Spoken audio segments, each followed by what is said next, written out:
Sugar ఇది ప్రమాదకరమైన వ్యాధి కాదు అని అందరూ చెప్తూనే ఉంటారు. కానీ మన శరీరానికి సంబంధించి ఎటువంటి ఆపరేషన్లు కానీ ఎటువంటి చికిత్స చేయించుకోవాలన్నా తప్పనిసరిగా మీరు షుగర్ పరీక్ష చేయించుకున్నారా అని మొట్టమొదటిసారిగా అడిగే ప్రశ్న డాక్టర్లు అదే. అట్లాంటి షుగర్ ప్రస్తుతం మన ఆహారపు అలవాట్లు మారిన మన జీవన శైలి దీని కారణంగా ఆ షుగర్ అనేది ప్రతి ఒక్కరిలో వినిపిస్తున్నమాట. ప్రతి ఒక్క ఇంట్లో షుగర్ అనేది ఉంటుంది. ప్రస్తుతం మనం షుగర్ పేషెంట్ లేని హౌస్ అనేది లేదు ఈ రోజుల్లో. ప్రస్తుతం మనం ప్రముఖ షుగర్ వైద్య నిపుణురాలు Geetha diabetic hospitals director doctor Geetha Priyadarshini గారు మనతో పాటు ఉన్నారు. అసలు షుగర్ ఎట్లా వస్తుంది, దానికి ఎలాంటి ఆహారపు అలవాట్లు మనం తీసుకోవాలి, మన జీవనశైలిని ఏ విధంగా మార్చుకోవాలి, అట్లాంటివన్నీ మనం మేడం గారితో మాట్లాడే ప్రయత్నం చేద్దాం. నమస్తే మేడం. నమస్తే అండి. ఫస్ట్ షుగర్, ఈ షుగర్ అనేది పదం ఒకప్పుడు ఏంటంటే 50 సంవత్సరాలు దాటిన వాళ్ళకి షుగర్ అనేవాళ్ళు. ఇప్పుడు అసలు ఏజ్తో సంబంధం లేదు, వయసుతో సంబంధం లేకుండా పుట్టిన పిల్లల దగ్గర నుంచి షుగర్ అంటున్నారు. అసలుకి ఎట్లా మేడం దీని ప్రభావం ఎందుకు అట్లా ఇదైంది అంటుంది? మీరు చెప్పింది నిజమేనండి. ఇంతకుముందు 50 దాటిన తర్వాత మనం వినేవాళ్ళం షుగర్ ఉంది మాకు అని పేషెంట్స్ని.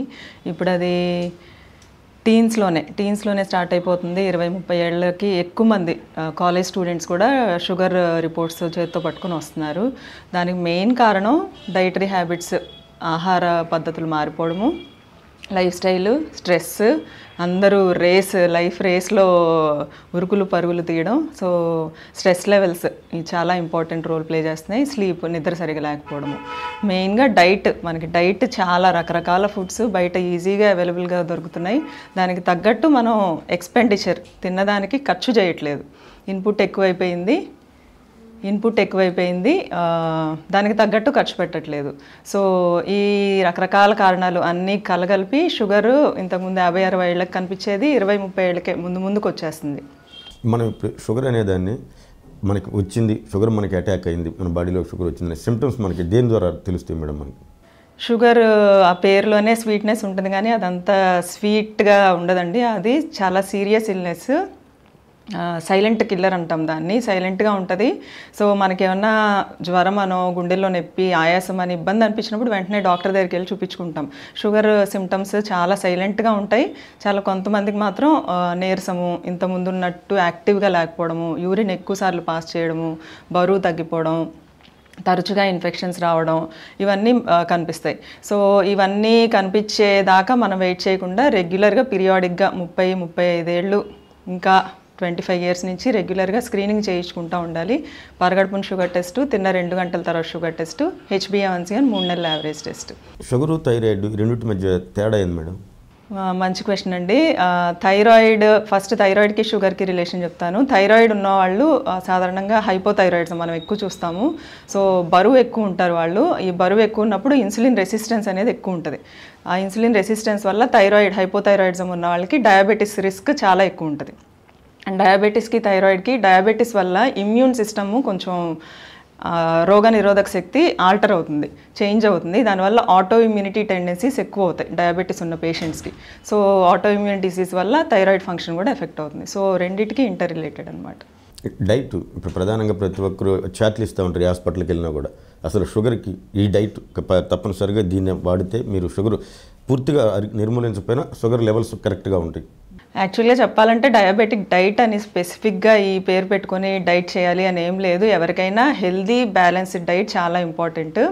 డయాబెటీస్ ఉన్నవాళ్ళు కొంచెం కార్బోహైడ్రేట్స్ దగ్గర, పిండి పదార్థాలు, మెయిన్గా పిండి పదార్థాల దగ్గర షుగర్ ఎక్కువ పెరిగే పిండి పదార్థాలు ఉంటాయి, వాటిని చాలా వరకు తగ్గించుకోవాలి.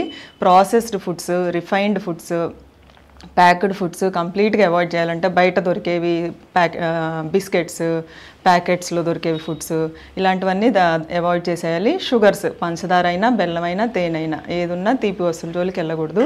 మిగతావి మనం తినే దాంట్లో 70-75% కార్బోహైడ్రేట్సే ఉంటాయి మన డైట్.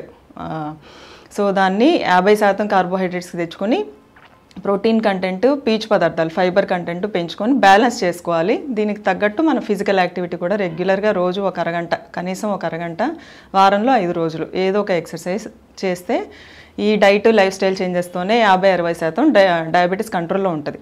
మిగతా ఎడిషనల్గా మనం మందులు పనిచేస్తాయి. ఇప్పుడు మీరు పాతకాలం తిండి కరెక్ట్ అంటారు. ఒకప్పుడు ఏంటంటే మన ఇంట్లో పనిచేసేవాళ్ళు, మన ఇంట్లో జీతానికి ఉండేవాళ్ళు, వాళ్ళందరూ ఉదయం సంగటి, మధ్యాహ్నం ఒరిగాను ఇది పెట్టేవాళ్ళు. మిగతా వాళ్ళు డాక్టర్లు వీళ్ళంతా పెద్దవాళ్ళు అందరూ ఒరి అన్నం తినేవాళ్ళు, వైట్ రైస్. ఇప్పుడు డాక్టర్లు ఏమైనా సంఘటనలోకి వచ్చేసారు, ఆటో దొరుకునే వాళ్ళు వీళ్ళంతా బిర్యానీలు ఈ ఫుడ్లోకి వచ్చారు. ఓవరాల్గా మీరు పాతకాలం ఫుడ్ ఆరోగ్యానికి మంచిదని చెప్పినట్టు మన భాషలో చెప్పాలంటే దానికి నేనంటే అది పర్టికులర్గా మనం కార్బోహైడ్రేట్స్ అవి ఇవంటే ఏంటంటే సహజంగా ఈ పల్లెటూరులకు అర్థం కాదు. మెయిన్గా పలాని ఉదయం మార్నింగ్ టైంలో ఈ టిఫిను లేకపోతే ఈ పలాని జావలు, అట్లాగే మధ్యాహ్నం టైంలో ఎట్లాంటి ఆకుకూరలు కానీ లేకపోతే ఎట్లాంటి కూరగాయలు ఎట్లాంటి ఫుడ్, అది నేను అంటున్నది పర్టికులర్గా ఎట్లాంటిది అనేది ఒకసారి మీరు చెప్తే బాగుంటుంది మేడం. ఇప్పుడు మనం చూస్తున్నాం సోషల్ మీడియాస్లో రకరకాల పేర్లతో డైట్స్ ఉన్నాయి. కీటో డైట్స్ అని, హెర్బల్ డైట్, మిల్లెట్ డైట్, ఇంకా చాలా వెగాన్ డైట్స్ అని, ఇవన్నీ ఫుడ్ ఫ్యాట్స్ అనమాట. అంటే ఫ్యాషన్ ట్రెండ్స్ వచ్చినట్టు ఇప్పుడు ఇది ఫ్యాషన్ నడుస్తుంది, ఈ ఫ్యాషన్ నడుస్తుంది అన్నట్టు ట్రెండ్స్ నడుస్తూ ఉంటాయి. అవి కొన్నాళ్లే ఉంటాయి, తర్వాత మళ్ళీ అవి ఫేడప్ అయిపోతాయి. ఈ డైట్స్ కూడా అలాగే అనమాట. సో డైట్ అనేది రోజువారీ మన జీవన విధానంలో భాగం కాబట్టి షార్ట్ టర్మ్ ప్లాన్స్ ఏం పెట్టుకోకుండా కార్బోహైడ్రేట్స్ అంటే పిండి పదార్థాలని బాగా తగ్గించుకోవాలి. మనం తినే దాంట్లో మెయిన్గా అన్నము, తెల్లగా ఉన్న పిండి పదార్థాలు, ఇడ్లీ, దోశ, బొంబాయి రవ్వ ఉప్మా, వైట్ బ్రెడ్, ఇవన్నీ గ్లైసిమిక్ ఇండెక్స్ ఎక్కువ ఉంటాయి, బరువు పెరుగుతారు, షుగర్స్ బాగా పెరుగుతాయి. సో వీటిని బాగా తగ్గించుకోవాలి. మిగతా మీరు చెప్పిన పాతకాలం రాగులు, జొన్నలు, సజ్జలు ఇలాంటివన్నీ కొంచెం పెంచుకోవాలి. ఇవి తగ్గించుకొని అవి పెంచుకోవాలి. పండ్లు అన్నీ తినచ్చు, ఫ్రూట్స్ అన్నీ తినచ్చు. ఫ్రూట్స్లో రిస్ట్రిక్షన్ ఏం లేదు. చాలామందికి అపోహ పండ్లు తినకూడదు షుగర్ పేషెంట్స్ అని, అలా ఏం లేదు. ఫ్రూట్స్ అన్నీ తినచ్చు. ఫ్రూట్స్కి తిన్నాక షుగర్ అంతేం పెరగదు. జ్యూసులు తాగకూడదు. కూరగాయలు అన్నీ తినచ్చు. అందులో బంగాళదుంప ఒకటే గ్లైసిమిక్ ఇండెక్స్ ఎక్కువ ఉంటుంది. అది కూడా మనం రోజు ఏం చేసుకొని తినము. ప్లస్ డీప్ ఫ్రై చేసుకోకూడదు. ఫ్రై చేసుకున్నప్పుడల్లా షుగర్ లెవెల్స్ పెరిగే అవకాశం ఎక్కువ. మిగతా గుడ్లు, పాలు, మాంసం అన్నీ తీసుకోవచ్చండి. షుగర్స్ అవాయిడ్ చేయాలి, తీపి వస్తువులు అవాయిడ్ చేయాలి, పిండి పదార్థాలు జాగ్రత్తగా చూసుకొని తినాలి. ఇప్పుడు ఇటీవల కాలంలో మనం సెల్ ఓపెన్ చేస్తే మీరు ఇది తీసుకుంటే తప్పనిసరిగా షుగర్ తగ్గిపోయింది, మీరు ఏ డాక్టర్ని సంప్రదించాల్సిన పని లేదు, ఏ కన్సల్టెంట్ దగ్గరికి వెళ్ళాల్సిన పని లేదని చెప్పని రకరకాలుగా వస్తూ ఉన్నాయి. సెల్ ఓపెన్ చేయడంతో మనకి ఆ రీల్స్ రూపంలో రకరకాల ఎవరికి నచ్చిన విధంగా వాళ్ళు అయ్యి అసలు ఎంతవరకు కరెక్ట్ అంటారు మేడం? ఇప్పుడు వీళ్ళకి తెలియదు కదా పాపం. సెల్ ఓపెన్ చేస్తారు, ఓహో పలానా ఇది తీసేసుకుంటే మనకు షుగర్ తగ్గిపోద్ది అంటే డాక్టర్ దగ్గర కూడా వెళ్ళాల్సిన పని లేదని వాళ్ళు కొనుక్కున్న మందులు కూడా పక్కన పెట్టేసి దాన్ని తీసుకుంటా ఉన్నారు. అది ఎంతవరకు కరెక్ట్ అనుకుంటారు మేడం? అవి ఇందాక చెప్పినట్టు అవి అసలు ఫాలో అవ్వలేము. జీవితాంతం అదే పద్ధతిలో పాటించలేము. ప్లస్ అవన్నీ న్యూట్రిషన్ బ్యాలెన్స్డ్గా ఉండాలి, అన్నీ సమపాళ్లలో ఉండాలి. ఒకటి తినండి, ఒకటి తినద్దు ఇలా చెప్పేవేవి కరెక్ట్ కాదు. ఒకదానిలో ఏది ఏ తినే పదార్థం ప్రతిదీ దేనికదే యూనిక్ అనమాట. ఒకదానిలో ఉన్న పోషక ఆహారం ఇంకో దాంట్లో ఉండవు. సో ఇది తినకుండా ఇదే తింటే దీనిలో ఇది ఎక్సెస్ అయిపోతుంది, ఇది డెఫిషియన్సీ, ఇది తక్కువైపోతుంది, ఇందులో ఉన్న న్యూట్రిటివ్ వాల్యూస్ తక్కువైపోతాయి. సో అవన్నీ అసలు పాటించకూడదు కూడా. సో అందరూ డాక్టర్స్ అయిపోయారు. ఇప్పుడు సోషల్ మీడియాలో అందరూ డాక్టర్స్ అయిపోయారు, అందరూ చెప్పేవాళ్ళు అయిపోయారు. సో మీరు జాగ్రత్తగా ఉండాలి, వినేవాళ్ళు జాగ్రత్తగా ఏది కరెక్ట్ ఏది తప్పు అంతే ఎడ్యుకేట్ అవ్వాలి. మీరు కన్సల్ట్ అయ్యే డాక్టర్ని సంప్రదించి మీకు తగ్గట్టు డైట్ ఎలా పాటించాలి, ఎక్సర్సైజ్ ఎలా చేయాలి అని మీ డాక్టర్ చెప్పిన విధంగా ఫాలో అయితే బెటర్. ఇప్పుడు గర్భిణీ స్త్రీలు చాలామంది ప్రెగ్నెన్సీ గర్భం వచ్చిన తర్వాత వాళ్ళ డెలివరీ అప్పటికి షుగర్ అటాక్ అవుతాం. దేనివల్ల వచ్చింది మేడం ఆ ప్రాబ్లం? అసలు డయాబెటీస్ ప్రెగ్నెన్సీలో ఫస్ట్ టైం డిటెక్ట్ అయితే దాన్ని జెస్టేషనల్ డయాబెటీస్ అంటాం. డయాబెటీస్లో ఒక టైప్ అనమాట అది. సో అది రావడానికి రిస్క్ ఫ్యాక్టర్స్ ఒబేసిటీ ఉండడం, ప్రెగ్నెన్సీకి ముందే బరువు ఎక్కువ ఉండడం, లేకపోతే ఫ్యామిలీలో వాళ్ళ పేరెంట్స్కి కానీ వాళ్ళ సిస్టర్స్కి ఫ్యామిలీ హిస్టరీ ఆఫ్ డయాబెటీస్ ఉండడం, లేకపోతే అంతకుముందు పీసీఓడి అంటే ఓవరీస్లో నీటి బుడగలు అంటాం కదా, నెలసరి ఇబ్బందులు, పీసీఓడి ఇబ్బంది ఉన్న వాళ్ళకి డయాబెటీస్ వచ్చే రిస్క్ ఎక్కువ. థైరాయిడ్ ప్రాబ్లమ్స్ ఉన్న వాళ్ళకి డయాబెటీస్ వచ్చే రిస్క్ ఎక్కువ. సో ఇవన్నీ ఫ్యాక్టర్స్తో ఈ అన్ని రిస్క్ ఫ్యాక్టర్స్ ఉన్నవాళ్ళు ప్రెగ్నెన్సీ కన్ఫర్మ్ అవ్వగానే షుగర్ టెస్టులు చేయించుకోవాలి. ఆ షుగర్ డయాబెటీస్లో వచ్చింది అంటే ప్రెగ్నెన్సీలో ఉన్న వాళ్ళు నాన్ ప్రెగ్నెంట్ అంటే ప్రెగ్నెన్సీ లేని అడల్ట్స్ కన్నా ఇంకా చాలా స్ట్రిక్ట్గా కంట్రోల్లో ఉంచుకోవాలి. ఎందుకంటే బేబీ డెవలపింగ్ పిండం కూడా ఎఫెక్ట్ అవుతుంది షుగర్స్ కంట్రోల్లో లేకపోతే. పుట్టుకతోనే ఏమన్నా అవయవాల లోపం రావడము, లేకపోతే షుగర్ డౌన్ అయిపోవడము, ఇవన్నీ ఉంటాయి. కాబట్టి వాళ్ళు ఇంకా చాలా జాగ్రత్తగా ఉండాలి. గర్భిణీ స్త్రీలు ఇంకా షుగర్ స్ట్రిక్ట్గా కంట్రోల్లో ఉంచుకోవాలి. వాళ్ళు డెలివరీ అయిపోయిన తర్వాత షుగర్ మళ్ళీ మామూలుగా కంట్రోల్లోకి వస్తుంది మేడం వాళ్ళకి, ఎట్లా రాదు అది? అది కొంతమందికి కంటిన్యూ అవుతుందండి, 30% మందికి కంటిన్యూ అవుతుంది, 30% మందికి తగ్గిపోతుంది, ఇంకొంచెం 30% మందికి టెంపరీ ఫేజ్ డెలివరీ అయినాక కంట్రోల్లోకి వస్తుంది, మళ్ళీ తర్వాత 2 నెలలకి 3 నెలలకి మళ్ళీ కనిపిస్తుంది. సో అందుకని డెలివరీ అయిపోగానే షుగర్స్ కంట్రోల్లో ఉంటే మందులు ఆపేస్తాం. సాధారణంగా ఇన్సులినే పెడతాం ప్రెగ్నెన్సీలో, ఇన్సులిన్ ఆపేస్తాము. డెలివరీ అయిన 1 నెలకి మళ్ళీ షుగర్ పరీక్షలు చేయించుకోమంటాం. అందులో మనకి మళ్ళీ షుగర్ కనపడుతుందా లేదా అనే దాన్ని బట్టి వాళ్ళ ఫాలోఅప్ని చెప్తాం. మళ్ళీ షుగర్ వచ్చే రిస్క్ అయితే 30% ఉంటుంది. అసలు ఈ డయాబెటిక్ ఎన్ని రకాలు మేడం?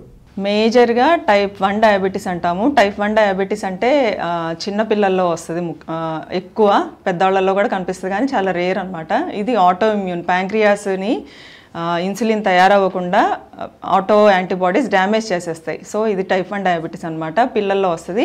వీళ్ళు ఇన్సులిన్ మీదే ఆధారపడి ఉండాలి, మందులు టాబ్లెట్స్ ఏం పెట్టలేం, వీళ్ళకి పెట్టలేం. ఇన్సులిన్ తయారవ్వట్లేదు కాబట్టి లోపల అసలు మందులు మనం పెట్టేది ఏంటి, ఇన్సులిన్ పనితీరును పెంచడానికి మందులు పెడతాం.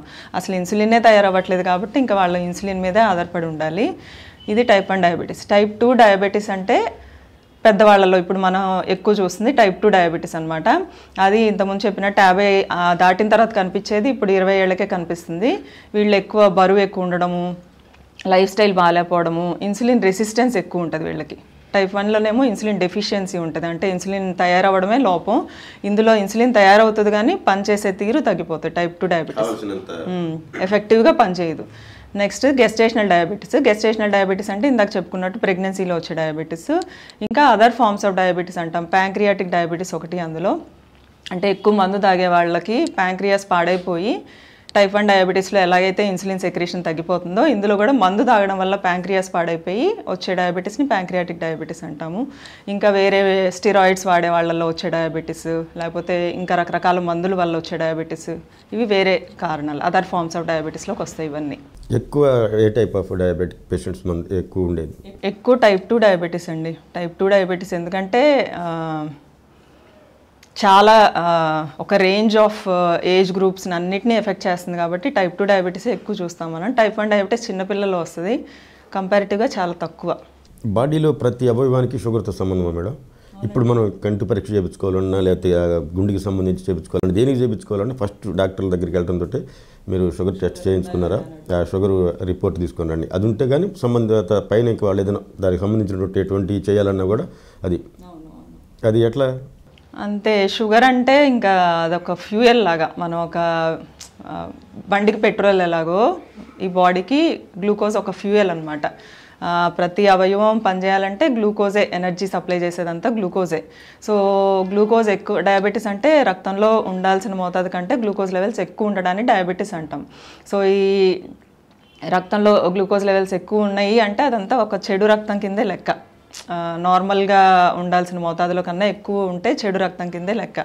అదే రక్తం మొత్తం బాడీ అంతా అదే రక్తం కదా ప్రవహించేది. సో స్కిన్ నుంచి బోన్స్ దాకా, తల నుంచి కాళ్ళ దాకా ప్రతి అవయవం ఎఫెక్ట్ అవుతుంది. ఎక్కువ మనం స్క్రీన్ చేయించుకోవాల్సింది కాంప్లికేషన్స్కి కళ్ళు, రెటినోపతి అంటాము, కిడ్నీలు నెఫ్రోపతి, కాళ్ళు న్యూరోపతి, ఇంకా రక్తనాళాలు గుండెకి సంబంధించి కానీ బ్రెయిన్కి సంబంధించి కానీ ఇక్కడ ఉండే రక్తనాళాలు కానీ, కాళ్ళకి బ్లడ్ సప్లై తగ్గిపోవడము, ఇవన్నీ రెగ్యులర్గా స్క్రీన్ చేయించుకుంటూ ఉండాలి డయాబెటీస్ ఉన్నవాళ్ళు. దీనికి లింక్ కాబట్టి అందుకని కానీ మీరు డాక్టర్లు మీ దగ్గరికి షుగర్ పేషెంట్ వచ్చినప్పుడు మీరు వాళ్ళకి ధైర్యం చెప్పడానిక, ఇది అసలు ఏం కాదు, షుగర్ ఉంటే ఏమైంది భలే వాళ్ళు మీరు 100 ఏళ్ళు బతకొచ్చు, మీరు వాళ్ళకి చెప్పాలి కదా గట్టిగా. డాక్టర్లు ఏం చెప్తారంటే వాళ్ళు ఎక్కడ భయపడతారు అని, ఏం కాదు షుగర్ ఉంటే ఏమైనా తినొచ్చు, బ్రహ్మాండంగా తినొచ్చు, ట్యాబ్లెట్లు వేసుకో అది ఇది అని చెప్పినట్టు. వాళ్ళు దాన్ని ఏం కాదు అంటున్నారు వీళ్ళు అని చెప్పని ఇదిగా ఫీల్ అవుతారు కదా. అదే కదా డేంజర్. మీరు డాక్టర్లు ఏమైనా వాళ్ళు భయపడతారని చెప్పరు, మీరు వాళ్ళకి కౌన్సిలింగ్ ఇవ్వాలి కదా. ఇది ఇబ్బందేనో తప్పనిసరిగా మీ డైటే పాటించాలి. మీరు రెగ్యులర్గా ఇక నుంచి మీకు షుగర్ అనేది మీ బాడీలోకి ప్రవేశించింది కాబట్టి తప్పనిసరిగా మీరు మార్నింగ్ టైంలో ఒక వాకింగ్, ఇంతసేపు అని వాకింగ్ లేకపోతే ఎక్సర్సైజ్ అని మీరు అట్లా చెప్పకుండా మీరు భయపడతారు వాళ్ళు అని చెప్పేమో, మీరు ఏం కాదు షుగర్ ఉన్నా కూడా ఆరోగ్యంగా ఉంటారు. ఇంతకుముందు అలా చెప్పేవాళ్ళేమో కానీ ఇప్పుడు ఎవరు అలా చెప్పట్లేదు. డయాబెటీస్ని అది సీరియస్గా కనపడదు, సైలెంట్గా ఉండే వాటితోనే మనం ఇంకా జాగ్రత్తగా ఉండాలి అని ఎడ్యుకేట్ చేయాల్సి వస్తుంది పేషెంట్స్ని. చాలా టైం తీసుకోవాల్సి వస్తుంది పేషెంట్స్ దగ్గర. సో డయాబెటీస్ మనల్ నుంచి ఫిజికల్గా, సైకలాజికల్గా చాలా డిమాండ్ చేస్తుంది. ఫిజికల్గా ఎప్పుడు ఫిట్గా ఉండాలని, ఎక్సర్సైజ్ చేయాలని ఎక్స్పెక్ట్ చేస్తుంది డయాబెటీస్. సైకలాజికల్గా డైట్ ఎప్పుడు కంట్రోల్లో ఉంచుకోవాలి, మందులు సరిగ్గా వేసుకోవాలి, రెగ్యులర్ చెకప్స్కి వెళ్ళాలి, ఇవన్నీ ఈ డిమాండ్స్ అన్నిటినీ మనం పేషెంట్స్కి ఎక్స్ప్లెయిన్ చేయాలి, టైం తీసుకోవాలి. డయాబెటీస్ని అంత తేలిగ్గా తీసుకోవద్దు అని చెప్తున్నాం, ఇప్పుడు అందరికీ చెప్తున్నాం. పేషెంట్స్ కూడా కొంచెం చేంజ్ వచ్చింది, అర్థం చేసుకుంటున్నారు. ఇవన్నీ రెగ్యులర్గా జరిగితే డయాబెటీస్ దీర్ఘకాలిక వ్యాధి కాబట్టి దానివల్ల వచ్చే complications, quality of life, age పెరిగే కొద్ది క్వాలిటీ ఆఫ్ లైఫ్ తగ్గిపోతూ ఉంటుంది. సో దాన్ని మనం కాపాడుకోవచ్చు, ఎవరి మీద ఆధారపడకుండా, మనం కాంప్లికేషన్స్ రాకుండా మన క్వాలిటీ ఆఫ్ లైఫ్ని ఇంప్రూవ్ చేసుకోవచ్చు. ఎక్కువ పురుషులు మహిళలు ఎక్కువ షుగర్ ఎవరికి ఎక్కువ సిమ్టమ్స్ కనిపిస్తూ ఉంటాయి మేడం సహజంగా? ఇంత ముందైతే మేల్స్ పురుషుల్లో అనేవాళ్ళము, కానీ ఇప్పుడు అన్ని కేటగిరీస్, అన్ని జెండర్ డిఫరెన్సియేషన్ ఏం లేదు, వీళ్ళకి ఎక్కువ అని ఏం లేదు, అందరి ఏజ్ గ్రూప్ ఏం లేదు, అన్ని ఏజ్ గ్రూప్స్ మేల్ ఫీమేల్ ఇద్దరు ఈక్వల్గా ఎఫెక్ట్ అవుతున్నారండి. అదివరకు ఏంటంటే ఇంట్లో పని అంతా వాళ్ళే చేసుకునే వాళ్ళు, ఇప్పుడంతా ఎక్విప్మెంట్ వచ్చినాయి కదా, వాషింగ్ మిషన్లు, అందువల్ల ఆడవాళ్ళు కూడా సుఖంగా ఉండేసరికి వాళ్ళకి షుగర్ అనేది వస్తుందని. వాకింగ్ ఇవేం లేదు కదా ఇప్పుడు. అదివరకు ఎవరి ఇంట్లో పని వాళ్ళు చేసుకుంటూ ఉండేవాళ్ళు, ఆరోగ్యంగా ఉండేవాళ్ళు. దీనికి మినిమం రోజుకు వచ్చి ఎంతసేపు ఎక్సర్సైజ్ చేస్తే మన బాడీ అనేది ఎట్లాంటివి చేయాలి? ఇప్పుడు జెంట్స్ అయితేనేమి, జెంట్స్ కానీ లేడీస్ కానీ ఎట్లాగా ప్రతిరోజు వాళ్ళ దినచర్యలో భాగంగా ఇంతసేపు ఈ విధంగా మీకు అందుబాటులో ఉన్న దాని ప్రకారం అని మనం ఎలా చెప్పచ్చు? రోజులో ఏ టైం అయినా పర్లేదు, ఒక అరగంట, కనీసం ఒక అరగంట, అలాగా వారంలో 5 రోజులు తప్పనిసరిగా ఏదో ఒక ఎక్సర్సైజ్ చేయాలి. అది వాకింగ్ అయినా పర్లేదు, జాగింగ్ అయినా పర్లేదు, స్విమ్మింగ్ వస్తే స్విమ్మింగ్, సైక్లింగ్, లేకపోతే muscle strengthening exercises, yoga poses అయినా పర్లేదు, లేకపోతే స్పోర్ట్స్ ఏదైనా షటిల్ ఇలాంటివి, ఏదో ఒక ఎక్సర్సైజ్ ఒక ½ అన్ అవర్ కంపల్సరీగా. ఎక్సర్సైజ్ కూడా చాలామంది వాకింగ్ ఫోన్లు మాట్లాడుకుంటా, లేకపోతే ఇయర్ ఫోన్స్ చెవిలో పెట్టుకొని స్లోగా, అది ఎక్సర్సైజ్ కింద కాకుండా ఏదో టైం పాస్ లాగా చేస్తూ ఉంటారు. అలా కాకుండా కొంచెం చెమట పట్టాలి, మన గుండె వేగంగా కొట్టుకుంటున్నట్టు మనకు తెలియాలి, అలా కంటిన్యూస్గా బ్రేక్ లేకుండా కంటిన్యూస్గా చేయాలి. అదే ఎక్సర్సైజ్ కిందకు వస్తుంది. అసలు ప్రపంచ డయాబెటిక్ డే నవంబర్ 14th దాన్ని జరుపుకోవడానికి ప్రధాన కారణం ఏంటి మేడం? అసలు నవంబర్ 14th ప్రతి ఇయర్ మనం డయాబెటీస్ డే జరుపుకుంటాము. సో దీనికి కారణం ఏంటంటే ఫ్రెడరిక్ బ్యాంటింగ్ అనే సైంటిస్ట్, ఇన్సులిన్ కనుక్కున్న సైంటిస్ట్లో ఒక అతను, బ్యాంటింగ్ అండ్ బెస్ట్ అని ఇద్దరు కనుక్కున్నారు. సో బ్యాంటింగ్ అనే సైంటిస్ట్ బర్త్డే అనమాట నవంబర్ 14th. సో ఆయన బర్త్డేని స్మరించుకుంటే ఎవ్రీ ఇయర్ ప్రతి సంవత్సరం November 14th world diabetes day celebrate చేసుకుంటున్నాం. ఇప్పుడు కొంతమంది ట్యాబ్లెట్లు, ఇన్సులిన్ రెండు తీసుకుంటాం. ఇన్సులిన్ తీసుకున్న వాళ్ళకి ఇంకా ట్యాబ్లెట్ మెడిసిన్ పనిచేయదు మేడం? అలా ఏం లేదండి. ఇన్సులిన్ టాబ్లెట్స్, మనం టాబ్లెట్స్లో చాలా క్లాసెస్ ఉన్నాయి. షుగర్ మందుల్లో చాలా రకరకాలు ఉన్నాయి. అవి మనం 3-4 రకాలు పెట్టినా కూడా షుగర్స్ కంట్రోల్ రావట్లేదు అంటే అప్పుడు ఇన్సులిన్ యాడ్ చేస్తాం పేషెంట్కి కొంచెం సపోర్ట్ కింద. సో ఇన్సులిన్ యాడ్ చేసినాక కూడా టాబ్లెట్స్ కంటిన్యూ చేసుకోవచ్చు. కొంతమంది కంట్రోల్లోకి వచ్చినాక ఇన్సులిన్ మళ్ళీ నెమ్మదిగా తగ్గించుకుంటూ వచ్చి టాబ్లెట్స్ మీదే మెయింటైన్ చేసుకోవచ్చు. అలా ఇన్సులిన్ మీద ఉంటే టాబ్లెట్స్ ఆపేయాలి అలా ఏం లేదు, అలా రూల్ ఏం లేదు. సపోర్టివ్ ఒకదానికొకటి. అది కూడా అపోహ అండి, అది కూడా పెద్ద అపోహ. ఇంకా ఇన్సులిన్ అనగానే పేషెంట్ ఇంకా లాస్ట్ స్టేజ్లో, మేము డయాబెటీస్ లాస్ట్ స్టేజ్లో ఉన్నాము, మాకు ఇన్సులిన్ పెట్టేశారు, మేము పేషెంట్ కింద ఫెయిల్ అయిపోయాము, మేము ఇప్పుడు దాకా డయాబెటీస్ని పట్టించుకోకుండా ఈ స్టేజ్కి తెచ్చుకున్నాము అని చాలా రకాలుగా భయపడుతూ ఉంటారు. అలా ఏం లేదు. ఇన్సులిన్ డయాబెటీస్ ఉంది అని తెలిసినాక వెంటనే అప్పుడు పేషెంట్కి స్టార్ట్ చేసేయచ్చు. కొంతమంది పేషెంట్స్ అంటే బాగా షుగర్ లెవెల్స్ ఎక్కువ ఉండి HbA1c 9 దాటితే డయాగ్నోసిస్ అప్పుడే, లేదా ఏమన్నా ఇన్ఫెక్షన్స్ ఉండి కాలు పుండు, షుగర్ ఉందని తెలిసింది అప్పుడే, కాళ్ళు పుండ్లు అలా ఉన్నాయి, లేకపోతే యూరిన్ ఇన్ఫెక్షన్ ఉంది, లేకపోతే ప్రెగ్నెన్సీ, డయాబెటీస్ అప్పుడే ఉందని తెలుస్తుంది, వాళ్ళకు కూడా ఇన్సులిన్ స్టార్ట్ చేసేస్తాం. లాస్ట్ స్టేజ్లోనే స్టార్ట్ చేస్తారు. అలా ఏం లేదు. ఇన్సులిన్ అని అంటే భయాలన్నీ పోగొట్టుకోవాలి. ఇన్సులిన్ చాలా సేఫ్. ఉండి ఒకసారిగా చెమటలు పట్టేస్తాయి షుగర్ పేషెంట్లకి. హఠాత్తుగా వాళ్ళు ఎక్కడ బయటికి వెళ్ళినప్పుడు, బయటికి వెళ్ళేటప్పుడు ఎట్లాంటి జాగ్రత్తలు తీసుకోవాలి? చెమటలు పట్టడం అంటే మెయిన్ కారణం హైపోగ్లైసిమియా, షుగర్ లో అవ్వడం, చెమటలు పట్టడం, కళ్ళు తిరగడం, వణుకు రావడం, గుండె దడగా అనిపించడం, ఆకలేయడం, ఇవన్నీ హైపోగ్లైసిమియా సిమ్టమ్స్ అనమాట. పర్టికులర్గా ఇన్సులిన్ మీద ఉన్న పేషెంట్స్కి ఈ సిమ్టమ్స్ అన్నీ మేము ముందే ఎక్స్ప్లెయిన్ చేస్తాం. ఇన్సులిన్ పెట్టినప్పుడే ఇవన్నీ కనపడితే హైపోగ్లైసిమియా, షుగర్ డౌన్ అవుతుందేమో కనిపెట్టుకుని ఉండాలి. జేబులో ఎప్పుడు ఏమన్నా చాక్లెటో స్వీటో క్యారీ చేస్తూ ఉండాలి. కొంతమందికి షుగర్ డౌన్ అయ్యే రిస్క్ చాలా ఎక్కువ. పెద్ద వయసు వాళ్ళకి, కిడ్నీ ఇబ్బంది ఉన్న వాళ్ళకి, లేకపోతే హెవీ డోస్ మీద ఇన్సులిన్ డోస్ మీద ఉన్న వాళ్ళకి, వీళ్ళకి రిస్క్ ఎక్కువ. అలాంటి వాళ్ళకి ఈ జాగ్రత్తలతో పాటు ఇంకా గ్లూకోమీటర్లో కూడా ఎప్పటికప్పుడు రెగ్యులర్గా చెక్ చేసుకోమని చెప్తూ ఉంటాం. సో హైపోగ్లైసిమియా వస్తే మనకు వెంటనే తెలిసిపోతుంది. మనం వెంటనే రియాక్ట్ అయ్యి దాన్ని మరీ సివియర్ హైపోగ్లైసిమియా అంటే కోమాలోకి వెళ్ళిపోయే స్టేజ్లోకి రాకముందే మనం దాన్ని నివారించవచ్చు. షుగర్ డౌన్ అయితే డేంజరా మేడం, షుగర్ ఎక్కువైతే డేంజరా? ఏది ప్రమాదకరం బాగా? రెండు డేంజరస్సే. హైపోగ్లైసిమియా మనకి టైం ఇవ్వదు.